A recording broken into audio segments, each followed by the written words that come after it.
Pemirsa, memang tidak mudah bagi setiap orang tua yang mengetahui bahwa anaknya memiliki kebutuhan khusus. Dan sangat wajar apabila beberapa orang tua merasa berada di titik yang terendah ketika mereka mengetahui bahwa anak-anaknya tidak bisa bertumbuh kembang seperti anak-anak sebayanya. Tapi tentu saja kita sebagai orang tua harus memberikan hak mereka untuk mendapatkan kasih dan cinta karena mereka adalah makhluk yang sangat istimewa yang telah dititipkan kepada kita. Dan pemirsa, dalam langkah kecilku ini, kami akan memberikan gambaran kepada Anda semua bagaimana tentang kehidupan seorang anak yang berkebutuhan khusus. Dan tentunya mereka sangat spesial karena memiliki bakat yang luar biasa. Dan sekarang saya sedang berada di rumah Thomas, seorang anak autism yang hidup dalam lingkungan yang penuh dengan cinta dan kasih. Langsung saja kita lihat.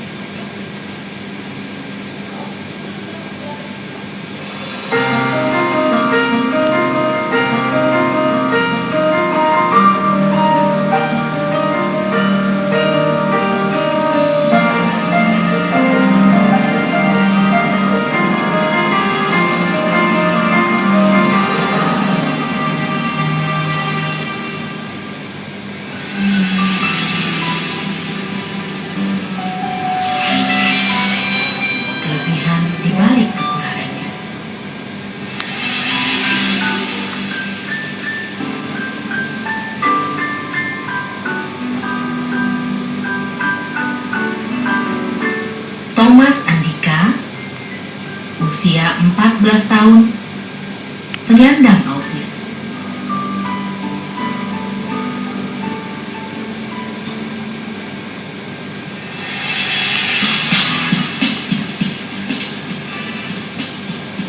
Permisi.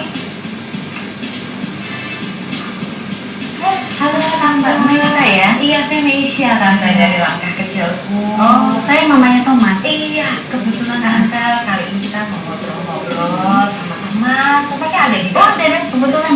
Ada lagi main loh. Mudah-mudahan kali ini kita bisa berbagi ya Tante sama semua pemirsa di rumah mengenai Thomas ya. Istimewaannya seperti apa. Oh ya, kalau gitu masuk aja silakan. Makasih Tante.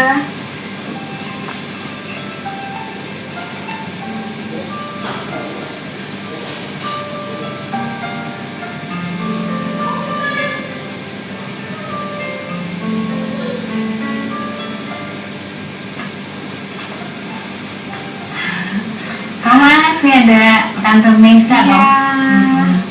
Halo, silakan nih Thomas, ini papanya. Halo, Kamu Thomas. kenalan sama Tante Meisha? Lagi apa? Main origami. Ini bikinan Thomas semuanya nih, Tante Om. Iya, itu Iya. juga yang di situ ya. Iya, betul.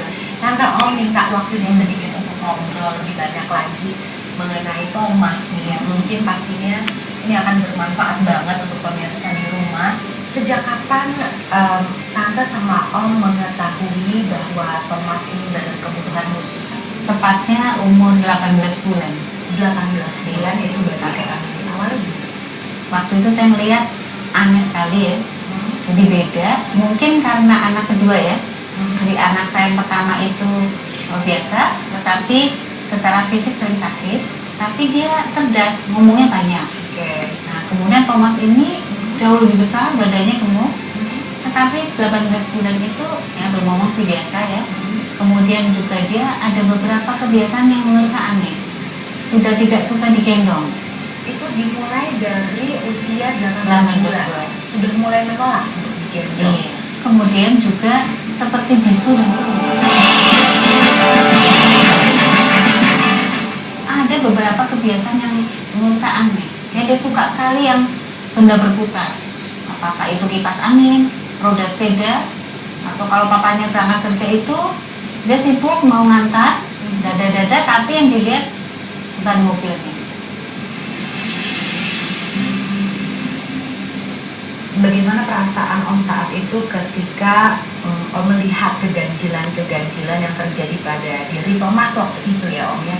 Apa yang Om lakukan saat itu? Ya waktu itu kita panik. Jadi memang anak saya waktu kecil itu kan dia Sebetulnya kalau perkembangan kebetulan nggak ada saya rekam, dia video dia waktu umur 0 sampai 2 tahun itu dia ada perkembangannya cukup Tumbuh baik. kembangnya Ya, normal baik sampai 2 tahun. sampai 16 tahun. Sampai 16 16 bulan. 16 bulan, sorry, 18 bulan baru kelihatannya dia ini. Oh, ada rekaman Ada. ya Om yang bisa. Ada. Bisa kita lihat ya sama-sama ini. Om memang punya kebiasaan setiap anak didokumentasiin ya Om ya. Jadi ini berguna sekali ya Tante ya untuk bisa mengevaluasi tumbuh kembang Thomas dari lahir sampai dengan sudah mulai menunjukkan gejala-gejala yang ganjil ya. Ini siapa Thomas? Ini siapa? Siapa dong? Thomas. Thomas.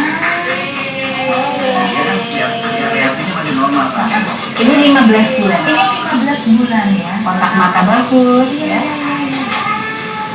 Jadi dia bisa menirukan gerakan. Iya, benar. Ini 16 bulan. Thomas lagi apa itu Thomas? Naik sepeda roda 3 ya. Nah, apa yang dia turun dari sepeda, terus dia mulai mainkan pedal sepeda. Putar-putar. Jadi dia udah mulai tidak tertarik dengan main sepedanya, tapi lebih tertarik Iya. sama pedalan yang Betul. diputar-putar. Kenapa? Nggak ada. Oke, ini menarik nih Tante. Tante pastinya Tante sama Om mengalami yang namanya jatuh bangun, merasa berada di titik terendah. Ya, mungkin sempat berputus asa atau sempat marah kepada Tuhan atau sempat menyesali diri. Apa sih Tante yang waktu itu Tante rasakan? Karena waktu itu setelah kita tahu dia diagnosa autis, kemudian saya memutuskan berhenti kerja. Setahun di rumah, saya full stres ya. Jadi hampir tiap hari nangis karena dia makin aktif, makin tidak kontrol. Kemudian juga ternyata saya makin mengerti apa itu autis itu. Ternyata ini sangat serius. Kalau tidak ditangani dengan segera itu bisa efeknya seumur hidup ya, paling nggak jangka panjang. Dan makin tahu banyak, terapinya ternyata banyak. Ya itu pernah sampai 6-7 macam terapi. Akhirnya saya sampai titik stres sekali, dan saya yang sebenarnya Mbak Mesa tadi bilang sempat marah sama Tuhan. Hampir 2 tahun saya suka berdoa ya, karena kok saya yang dikasih anak seperti ini.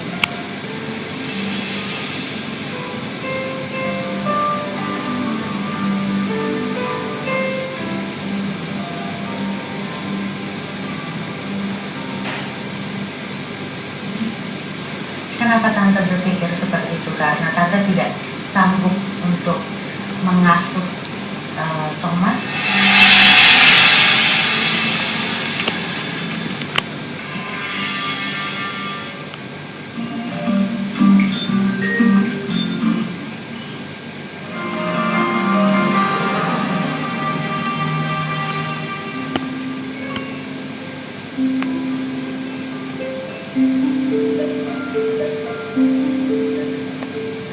Kenapa Tante berpikir seperti itu? Karena Tante tidak sanggup untuk mengasuh Thomas. Tapi apa Tante perasaan?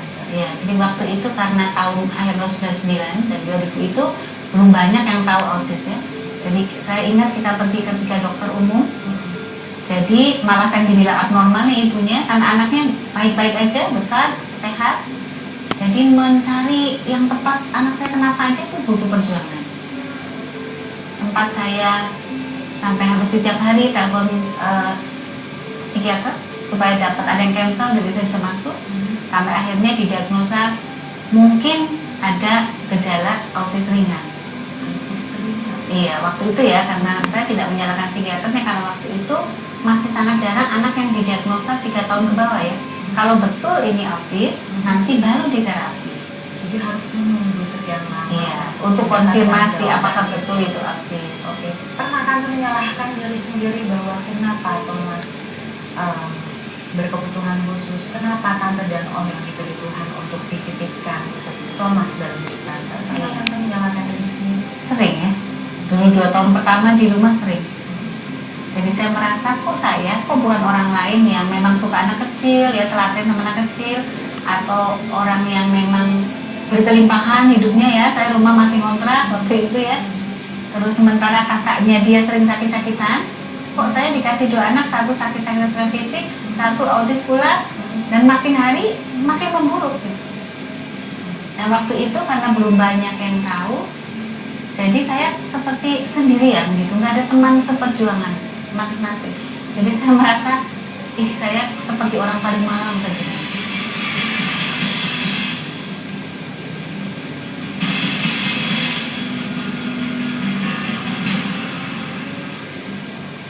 Gimana dengan bentuk support yang diberikan saat itu kepada Tante? Saat itu tentunya kita pertama mungkin yang harus kita lakukan adalah menerima kenyataan bahwa anak saya spesial, anak saya punya kebutuhan khusus.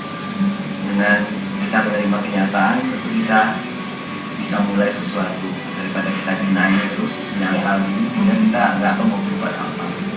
Jadi kita menerima yang anak dia berkebutuhan khusus, jadi sehingga kita harus melakukan sesuatu.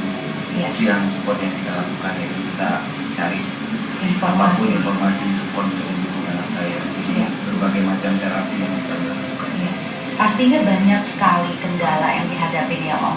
Bagaimana Om bisa bersatu dengan Tante untuk berpegangan tangan, untuk bisa menghadapi dan berdamai dengan kenyataan dan melihat sisi lain bahwa Thomas ini adalah anak yang spesial. Bagaimana Om dan Tante bisa merubah dari awalnya menyalahi diri sendiri sampai pada akhirnya bisa bangkit dan semangat sehingga Thomas menjadi anak yang luar biasa. Gimana Om prosesnya bisa sampai menuju dari titik nol kemudian bangkit? Ya tentunya saya kebetulan melihat dapat satu pedoman dari saudara saya sering mengingatkan bahwa kalau di saat kita terpuruk, tolong jangan lihat ke atas, karena kalau lihat ke atas kita akan seperti orang kayak malang terus. Jadi saya dikasih pedoman bahwa saat saya terjatuh, lihatlah di bawah, ternyata masih banyak orang yang lebih susah dari saya dan dia tetap semangat. Itu yang membuat saya tetap maju. Jadi kalau saya melihat ke atas terus, dia bandingkan dengan anak saya dengan anak normal, mungkin saya akan marah terus dan jengkel terus ya. Dengan dia ternyata masih banyak kok anak-anak yang lebih susah dan lebih sulit dari Thomas, dan ternyata orang tua lebih semangat. Itu yang membuat kita tetap tegar. Dan pada akhirnya kapan nih Om masa Om untuk bisa bangkit ketika usia Thomas 2 tahun itu ya Om ya? Kita sudah cukup waktu bersedih-sedihan dan bermalang-malangan dan menyesali dan menyalahkan Tuhan, menyalahkan keadaan. Kita stop sampai di sini dan kita mulai lihat ke depan apa yang terbaik untuk Thomas diberikan. Itu sejak kapan Om? Ya, tepatnya mungkin saja dia mulai masuk playgroup ya, mulai kita. Memang kita saat itu habis-habisan kita usahakan untuk misalnya untuk membantu Thomas ya. Jadi waktu itu kita tinggal di suatu tempat di daerah Jakarta Timur. Kita terpaksa harus boyongan pindah karena hanya untuk mendapatkan sekolah yang tepat untuk anak saya. Jadi kita pindah ke Bintaro, waktu itu juga kita kontrak rumah pun baru jalan 1 bulan mungkin ya. Terpaksa kita tinggalkan 1 minggu. Kita harus pindah mencari sekolah yang tepat untuk anak saya, kita pindah ke Bintaro. Dan akhirnya kita lakukan di sini. Dan puji Tuhan ya, anak saya kebetulan mendapatkan sekolah yang tepat. Hingga pada saat masuk SD pun dia bisa diterima di sekolah Madaniyah yang sekolah normal. Iya. Dan sejak itulah mulai tahap-tahap yang mulai tahap demi tahap ya, walaupun pastinya tidak berhenti sampai di situ masalahnya Om. Sampai sekarang ini masih. Thomas pun punya kakak yang pastinya juga membutuhkan perhatian yang sama seperti Thomas. Jadi memang pastinya harus ada kerjasama, siapa yang harus Pegang kakaknya pegang ya. kakaknya, siapa yang harus pegang Thomas, seperti itu ya Tante Om ya. Dan setelah masuk TK Madaniyah, tentunya Thomas pun di situ akan ketemu dengan anak-anak yang lain yang tidak berkebutuhan khusus. Seperti apa kendala yang Thomas hadapi saat itu Om? Kebetulan dia menerima anak spesial, anak kebutuhan. Iya, biasanya satu kelas Jadi satu maksimal kelas 2 ya. Ya betul, 2 anak diterima sekolah inklusi.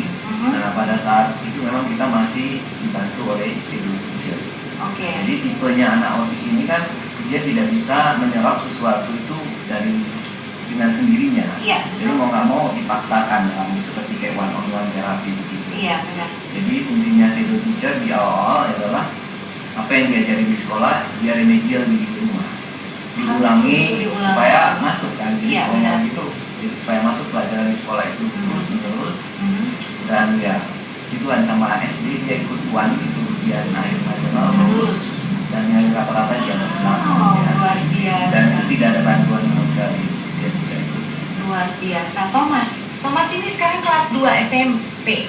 2 atau 3 SMP Tante? Kelas 3 SMP. 3 SMP ya. Nah, sampai detik ini 3 SMP berarti akan bersiap gitu untuk UN lagi ya. Iya kan? Nanti pada saat akhirnya akan UN lagi. Thomas. Sayang. Thomas, hari ini lagi izin nggak sekolah ya? Lagi izin. Sedih nggak sekolah?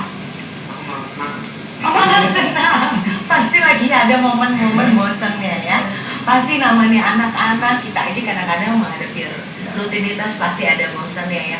Di sekolah Thomas punya sahabat nggak? Siapa namanya? Siapa Tom? IJ. Oh, TJ.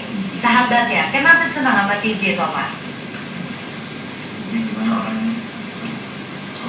Oh, ramah. Ya nanti kita akan lanjut lagi ngobrol lebih jauh lagi ya Om Tante ya mengenai gimana Tante dan Om bisa menghasilkan anak istimewa seperti Thomas ini sampai luar biasa. Ini origaminya nggak main-main ya Om Tante ya. Itu pasti yang paling penting untuk di-share kepada pemirsa di rumah. Untuk itu tetap di sini, jangan kemana-mana, sama saya di Langkah Kecil.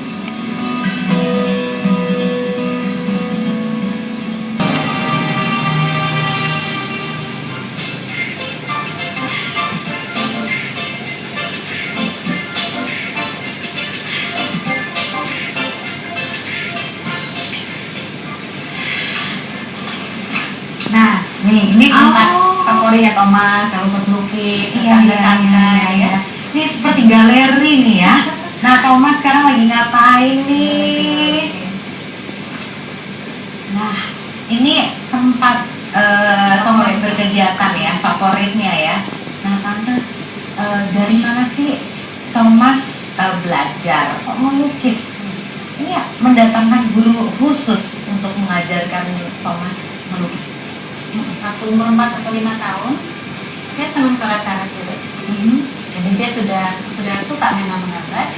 Dan guru les gambar malah baru setahun ini. Oh, baru 1 tahun. Justru dipanggil guru. Karena dia kalau melukis selalu begini, hitam putih ya. Lama-lama kok anak-anak lukisan sih berwarna. Iya. Jadi baru akhir tahun kemarin Desember saya minta guru lukis ke rumah untuk ngajarin bagaimana mewarnai. Oh gitu ya, jadi dia nggak cuma gambar aja ya, tapi Iya. udah bisa mewarnai. Nah ini piala apa nih? Ini sebetulnya waktu itu di sekolahnya mengadakan semacam competition di antara sekolah yang berjenis ya. Ada beberapa sekolah waktu itu dan kebetulan Thomas terlibat dalam kompetisi dan Thomas mendapatkan ya, piala ini. Piala ini ya, Ya, jadi Events of karena the Heart. lihat dari anak berkebutuhan khusus yang bisa punya potensi yang luar biasa, Iya. itu diberikan penghargaan pada saat itu. Dan memang Thomas memenangkan berapa medali waktu itu? Berapa medali Bang? Kalau Mas Nurullah? 3 medali Tiga. emas sama peraknya berapa? Syaratnya berapa? Oh Mas. Medalinya 3 ya? Oh, Tiga iya. 3 emas dan 3 perak. Oke, kalau storytelling itu juara berapa?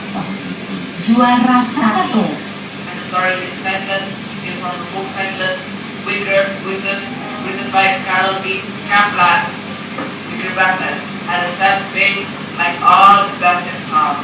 Dan itu storytelling dalam bahasa Inggris. Luar biasa. Nah, jadi penasaran nih pemirsa, kita pengen melihat keahlian Thomas untuk bermain musik. Nanti tolong ya Om ya, Tante ya, pelan-pelan sama-sama kita ajak Thomas untuk main musik karena penasaran. Tadi kita udah lihat origami, sekarang melukis, tinggal giliran musik. Untuk itu pemirsa pasti penasaran. Jangan kemana-mana, tetap di sini bersama saya di Langkah Kecilku. Berdoa untuk segala sesuatu.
berapa lama sampai akhirnya udah bisa tangan kiri kanannya udah aktif? Oh, dia kebetulan dia tadi berjalan cepat dia belajar. Jadi cuma 3 bulan? Oh enggak. Berapa lama sampai akhirnya kanan Sampai kiri dia udah bisa aktif? 1 tahun. Oh 1 tahun ya udah sampai lancar seperti ini ya. Nah Om dan juga Tante, kira-kira harapan apa sih, karena kalau kita lihat Thomas nih banyak sekali kecerdasan dan bakat yang dia tunjukkan ya. Thomas ingin menjadi seorang pianis atau keyboardis atau mau jadi drummer atau mau jadi pelukis atau mau apa harapannya? Intinya sih saya ikutin apa yang dia suka. Seperti Iya. yang tadi Aloysius sudah bicarakan. Kebetulan dia suka menggambar. Jadi tugas saya adalah untuk membantu dia untuk lebih mendalami lagi gambarnya.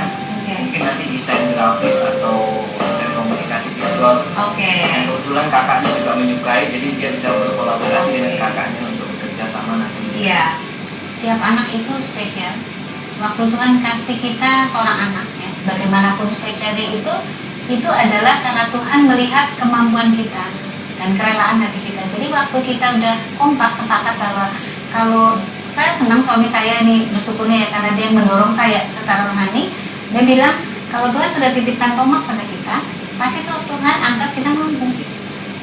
Jadi sekarang tinggal kita mau nggak melakukan yang terbaik. Ya, jadi pasti sarana semua akan dikasih. Persiapkan. Nah ternyata betul. Jadi orang-orang tepat datang silih berganti tepat pada waktu yang Thomas butuhkan. Dan itu kadang orang-orang yang sangat ahli yang kalau saya pikir ya secara logika itu nggak mungkin bisa bayar. Atau kok bisa ya gitu kita dapat orang seperti ini gitu ya. Dan sampai sekarang semua orang baik itu ada di usia saya. Terus bergantian gitu. Itu yang saya syukuri bahwa Tuhan melengkapi dengan sarana, dengan keuangan, ya, rezeki yang selalu ada dan orang-orang baik yang ahli-ahli ya yang ada juga. Iya. Cita-citanya Thomas mau jadi apa? Buku. Penulis buku. Oh, maunya. Coba Om, anaknya pengen jadi. Kita masuk tulis tapi dari internet itu sesuai dengan apa yang mau inginkan. Oh gitu. Jadi ada gambarnya juga gitu ya. Jadi tetap gambarnya tersalurkan, tapi hobi untuk menulisnya juga tetap tersalurkan. Terima kasih banyak Om dan Tante dan juga Thomas. Sekarang boleh main musik lagi. Ayo nyanyi lagu yang lain lagi sama Papa. Sesuatu yang benar-benar hebat. Oke, siap. Ya, pemirsa, saatnya saya harus pamit dulu dari Anda dan ingat satu hal bahwa sebuah langkah kecil dengan dimulai secepat mungkin, akhirnya keluarga ini telah berhasil membuktikan bisa menghasilkan sesuatu yang sangat maksimal dan luar biasa seperti Thomas. Saya Meisha Siregar pamit, sampai ketemu di episode selanjutnya, tentunya dalam langkah kecil. Kalau marah sama Thomas itu ya sebenarnya lebih ekspresi dari hati yang begitu sedih, betul ya, karena kok gini aja nggak bisa. Sampai sekarang pun kita masih harus berjuang bagaimana membereskan atau paling tidak menjelaskan kepada kakaknya